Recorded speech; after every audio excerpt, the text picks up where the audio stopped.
teve gente falando que a casa ia cair, que ela já tá com umas rachaduras.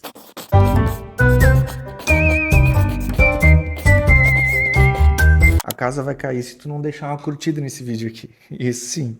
Esse aqui é o nosso 7º episódio do projeto de quinta com análise da casa do lago. Que é a casa de quem? Da Tati e do Marcelo.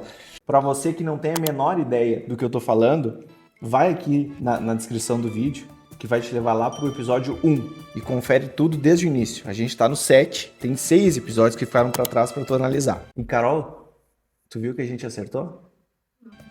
Já começou a aparecer o resultado das cagadinhas aqui que a gente já apontou nos vídeos anteriores, viu? Realmente, essa mureta não era para ser assim. Ela foi feita por um erro lá no projeto. E a Tati ainda explicou, olha só, deixa eu mostrar melhor aqui. Exatamente aquilo que a gente já tinha explicado e identificado nos vídeos anteriores. A água ela ia cair do telhado, ela ia escorrer por essa lateral aqui e avançar, lavar toda a varanda ali. E essa foi a solução, a princípio, a única solução dada pela construtora. Então eles fizeram, hoje a casa ela tá assim, já está finalizada, a gente já mostrou isso. Para quem não viu a solução, isso está no nosso vídeo 6, certo? Confere lá. Só que assim, aqui na real tem tanto bicho, por conta desse lago que é pertinho aqui por causa do clima.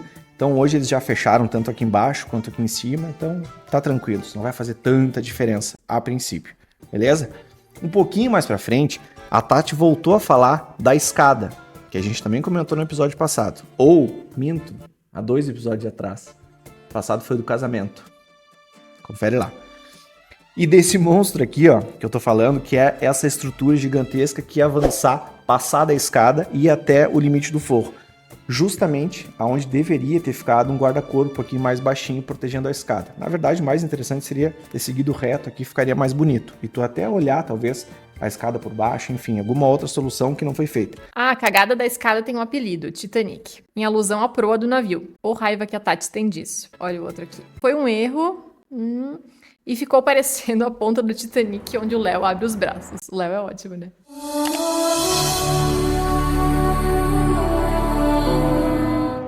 Pois é, gente, que solução que eu daria?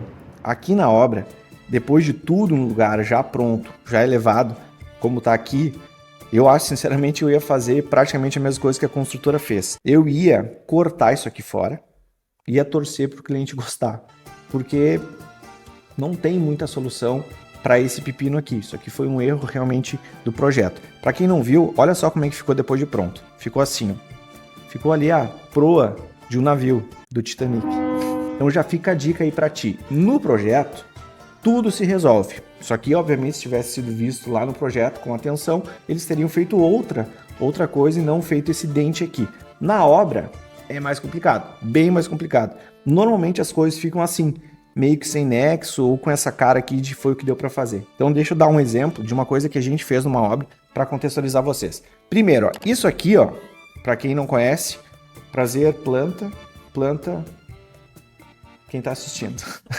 Isso aqui é uma planta, uma prancha de um projeto gigante, tá? É aquelas enormes mesmo que a gente vê arquitetos enrolando ou desdobrando, e aparece muito em novela, e aquela que o arquiteto leva no canudo, sabe? No ombrinho, aquele canudo que a gente só usa na faculdade. Mas enfim, isso aqui é uma prancha de um projeto aqui do escritório. Isso aqui é uma prancha gigante, são várias assim que vão para a obra. Eu vou mostrar aqui, ó. Esse aqui é um detalhe mais aproximado dessa planta dessa casa aqui. Agora me diz uma coisa, sendo bem franco. Tu consegue imaginar, olhando para esse monte de risco, esse monte de detalhe, como é que vai ficar isso aqui na obra depois de pronto? É difícil, né? É bem difícil. Então, na real é difícil até para mim. Uma coisa que eu acho que eu não falei, eu fui professor no IFSU no curso de edificações. E às vezes, corrigindo a planta dos alunos, mesmo estando acostumado, fazendo isso aqui praticamente todo dia, tinha coisa que eu olhava e ficava na dúvida, não sabia se ia ficar bom. Então, uma orientação que a gente sempre falava e passava para os alunos é assim, ó, em vez de mostrar só assim, a gente deve mostrar para os clientes de uma outra forma, que é essa aqui.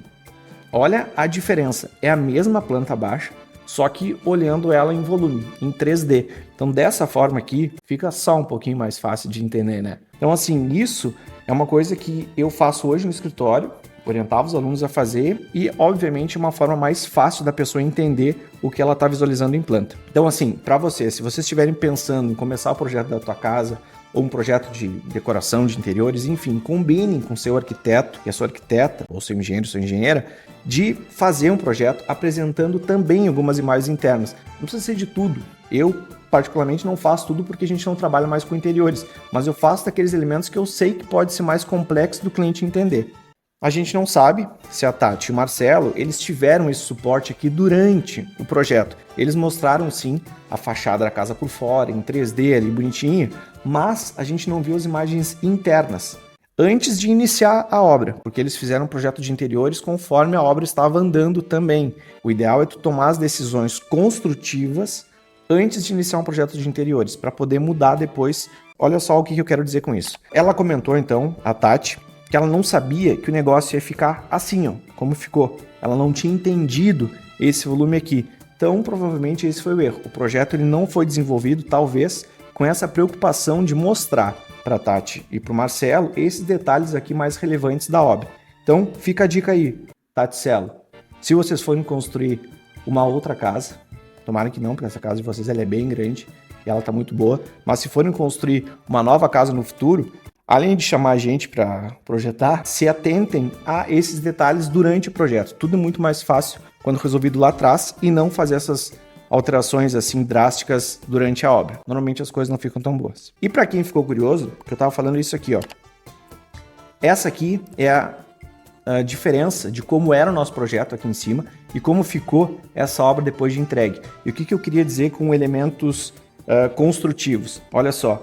As paredes, a altura do pé direito até o gesso, mais ou menos o tamanho e a largura da lareira, a porta, que ela está mordendo esse espaço aqui exatamente como foi depois de construído, a escada, tudo isso aqui está muito fiel ao projeto. Ai, Fifo, mas a decoração tá toda diferente. Cara, decoração.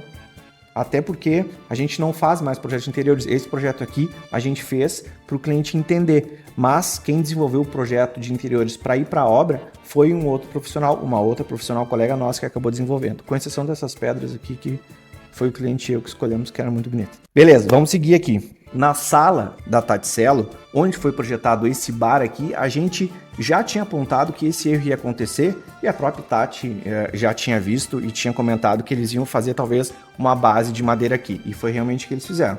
Eles não compatibilizaram o projeto, foi com essa falha aqui, o radier, a base, ela foi concretada e isso aqui teve que ser feito depois. Só que sendo bem franco, para mim, isso aqui é uma gambiarra. Ai, mas por que, Fifo? Ali vai um bar, ele vai ficar escondidinho ali. Certo, mas eles provavelmente tiveram que assentar um piso aqui por cima dessa madeira, que é diferente, trabalha diferente do que o concreto. Então eles deveriam sim ter feito uma cama de concreto ali, alvenaria, alguma coisa pinado, concretado tudo e não fazer essa base aqui. Ai, Fifo, mas tu é chato.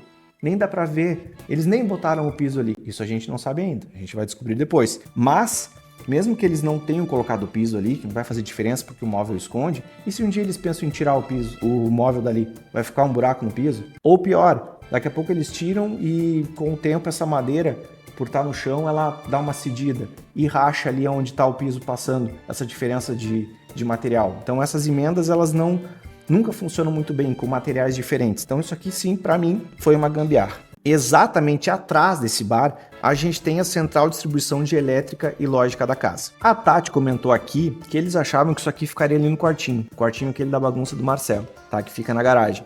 Só que ele acabou vindo para cá, por conta de necessidades da obra, e aqui tem um negócio polêmico. Ela comentou que parece que o pessoal da obra toma as decisões, não pergunta para ela, e eles acabam sabendo depois que vão visitar a obra. E sabe que essa crítica, ela é muito normal, muito corriqueira, eu já ouvi isso. Às vezes a pessoa muda um negócio e não comunica o cliente, quando ele vem tá diferente. Exatamente isso a Dora comentou do vídeo da semana passada. A gente fez um vídeo do caso Dora e Doma, se tu não olhou, dá uma olhada que ele tá bem legal. Mas voltando aqui, nessas horas aqui, eu sinceramente fico um pouco dividido. Por quê?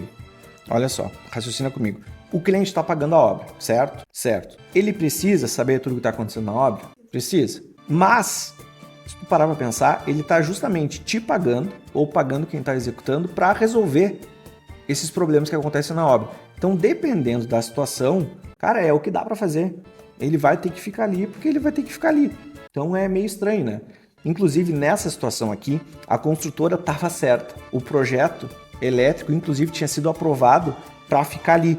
Aqui todo o transtorno aconteceu por causa dessa menina dos interiores que propôs o negócio. A Tati e o Marcelo acharam que ia ter mais um armário na casa para guardar as relíquias do Marcelo e simplesmente não puderam ter por conta dessa falha dela em olhar os projetos anteriores. Agora, a gente vai entrar numa parte bem legal, que é elétrica, automação, acabamentos e um monte de adicional que eles colocaram na casa. Isso fez, o orçamento original subir em relação ao valor que eles tinham pensado originalmente para casa. Esse detalhe de valores sempre foi e está sendo até hoje, para quem está acompanhando, a preocupação da Tati. Ela mostra realmente os custos da obra. E isso é muito legal porque normalmente o pessoal não acaba não mostrando quando faz esse tipo de material documentando uma obra. Só que, porém, como eles estão lá nos Estados Unidos, a gente não pode simplesmente converter. Não dá para converter, senão tu vai se assustar. Então, assim, o que a gente pensou? Como é que a gente vai comparar os valores? É difícil, né? Dá para comparar, e a gente está vendo, a técnica construtiva. Isso a gente está conseguindo. Mas valores realmente é praticamente impossível. Só que aí, o que a Carol pensou? No gênio da dupla. Por que a gente não faz uma comparação de quanto sairia a casa da Tati e do Celo aqui? Opa, não dá pra falar Celo sem estar junto com a Tati, que tá errado. Quanto custaria uma casa assim, nesse padrão aqui no Brasil? Vamos fazer a lista então. A casa conta com o quê? Hall de entrada, com essa rouparia aqui para troca de calçados e um espaço para eles trocarem de roupa também. Estar, jantar e cozinha integrados, com pé direito duplo na sala, uma lavanderia grande, com 2 máquinas aqui. A despensa, que também conta com uma pia e com um frigobar, né, Carol? Com uma geladeira. O lavabo, garagem para 3 carros, coberta e fechada também.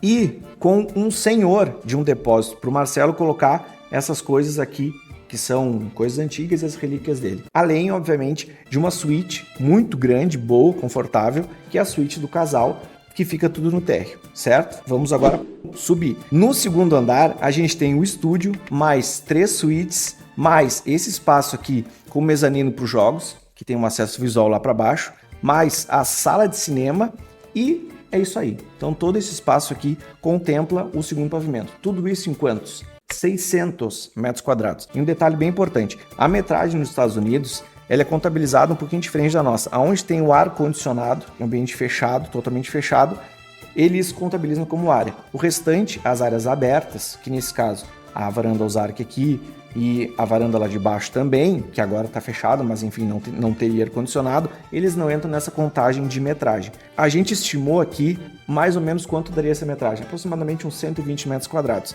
Por mais que isso não vá na contagem da metragem da casa, a construtora cobrou para fazer isso. Então a gente vai adicionar esses custos aqui na nossa simulação. Totalizando então 600 mais 120, 720 metros quadrados de área. Na Flórida, para quem não sabe, essa casa ela foi construída lá, o clima é tropical. Então, o que a gente fez? A gente buscou uma região aqui do Brasil que tem o mesmo clima, para a gente mais ou menos pensar nas mesmas condições climáticas, pensando em aquecimento, enfim, padrão de esquadrias que seria usado lá e poderia ser usado aqui no Brasil.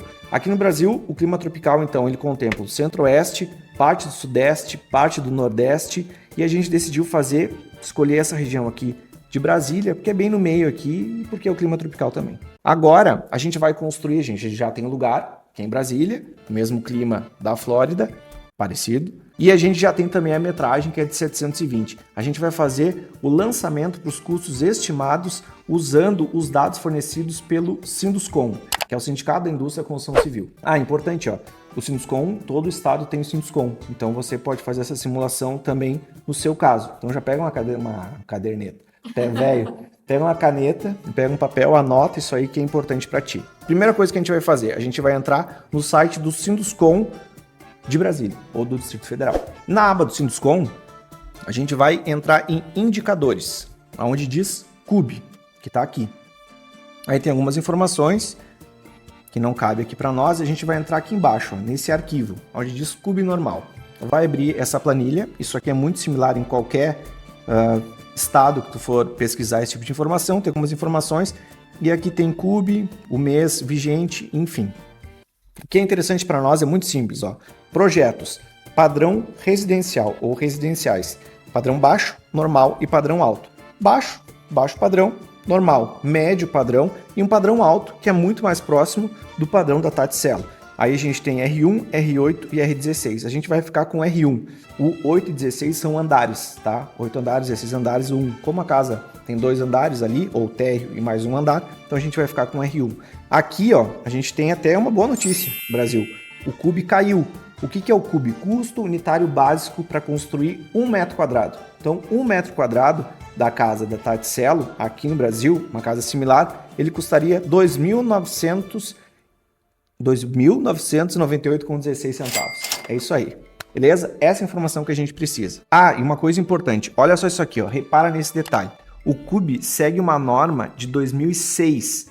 Os valores são, sim, atualizados todo mês. Então, ele é corrigido todo mês. Mas eles levam em consideração ainda os materiais e a mão de obra que eram disponíveis lá em 2006. Repito, 2006.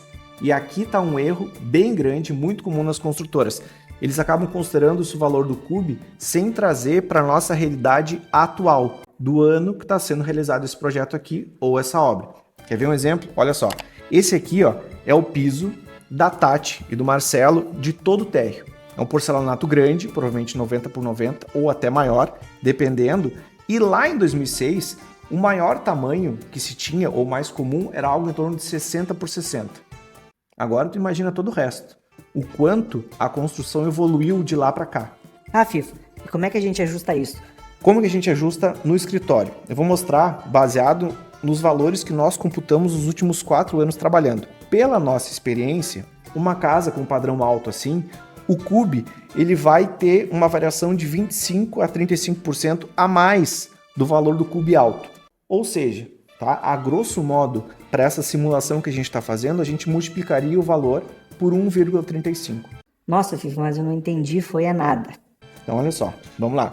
Como a gente já viu, a casa ela tem 600 metros quadrados, mais os 120 metros quadrados de varanda, certo? Ou de varandas, totalizando 720 metros quadrados.